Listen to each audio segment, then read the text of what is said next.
कुछ साल पहले की बात है। एक सुनहरी दोपहर थी। आसमान पर हल्के बादल थे और हवा में मिट्टी की खुशबू घुली हुई थी।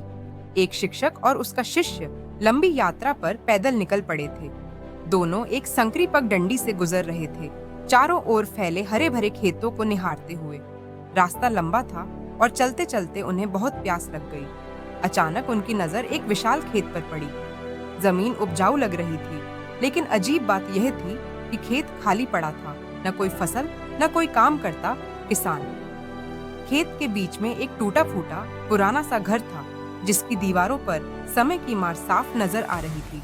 शिक्षक और शिष्य धीरे धीरे उस घर की ओर बढ़े। दरवाजे पर पहुंचकर उन्होंने दस्तक दी। अंदर से लकड़ी के चरमराने की आवाज आई और एक दुबला पतला आदमी दरवाजा खोलकर बाहर आया। उसके पीछे उसकी पत्नी और 3 बच्चे खड़े थे। सभी के कपड़े पुराने और फटे हुए थे, जैसे सालों से नए कपड़े न मिले हों। शिक्षक ने मुस्कुराते हुए कहा, भाई, हम रास्ते से गुजर रहे हैं, बहुत प्यास लगी है, क्या हमें थोड़ा पानी मिलेगा? आदमी ने तुरंत अंदर जाकर एक मिट्टी का घड़ा और 2 गिलास लाकर दिए। ठंडा पानी गले में उतरते ही मानो जान में जान आ गई। पानी पीते पीते शिक्षक ने चारों ओर देखा और पूछा, तुम्हारी जमीन तो बहुत अच्छी है, लेकिन इसमें कोई फसल क्यों नहीं? तुम गुजारा कैसे करते हो? आदमी ने शांत स्वर में जवाब दिया, हमारे पास एक भैंस है, वही दूध देती है। दूध बेचकर हमें थोड़ा पैसा मिल जाता है और हम खुद भी दूध पी लेते हैं। बस इसी तरह जिंदगी चल रही है। शाम ढल चुकी थी। सूरज की आखिरी किरणें खेतों पर सुनहरी परत बिखेर रही थीं। शिक्षक और शिष्य ने रात में रुकने की अनुमति मांगी। ने तुरंत हामी भर दी। रात गहरी हो चुकी थी, सब सो गए थे। तभी शिक्षक ने शिष्य को धीरे से जगाया और कान में कहा, चलो अब यहाँ से निकलते हैं, लेकिन जाने से पहले उस भैंस को ले जाकर जंगल में छोड़ आओ। शिष्य का दिल धक से रह गया। गुरुजी, यह तो किसी गरीब की रोजी रोटी है, आप तो हमेशा भलाई सिखाते हैं, फिर ये क्यों? लेकिन गुरु की आंखों में एक अजीब सा विश्वास था। बिना कुछ और पूछे शिष्य ने आज्ञा मान ली। वह चुपचाप भैंस को खोलकर अंधेरी रात और सुनसान जंगल की ओर ले गया। दूर, बहुत दूर जाकर उसने भैंस को छोड़ दिया और लौट आया। 10 साल बीत गए। वक्त के साथ शिष्य खुद एक प्रसिद्ध शिक्षक बन चुका था, लेकिन उस रात का रहस्य और भैंस की याद उसके दिल में चुभती रही। एक दिन उसने तय किया कि वह उस परिवार को ढूंढेगा, माफी मांगेगा और मदद करेगा। जब वह पुराने रास्तों से गुजरता हुआ उसी जगह पहुंचा, तो उसकी आंखें फटी की फटी रह गईं। जहां पहले टूटा फूटा घर था, वहां अब एक सुंदर बड़ा मकान खड़ा था।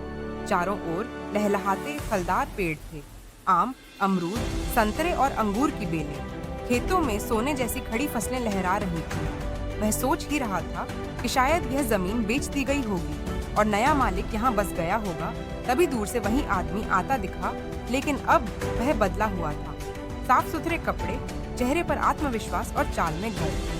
शिष्य ने पास जाकर कहा, शायद आप मुझे याद न करें, लेकिन मैं कई साल पहले यहाँ आया था। आदमी मुस्कुराया, कैसे नहीं याद रखूंगा? आप लोग एक रात रुके थे और उसी रात हमारी भैंस गायब हो गई। वह कभी वापस नहीं आई। फिर उसने गहरी सांस ली और कहा, उसके बाद मेरे पास जीने का कोई साधन नहीं था। मजबूरी में मैंने जंगल से लकड़ी काटकर बेचना शुरू किया। उसी पैसों से खेत में बीज डाले, मेहनत की और फसल उगाई। फसल अच्छी हुई तो और हिम्मत मिली। फिर फलदार पेड़ लगाए।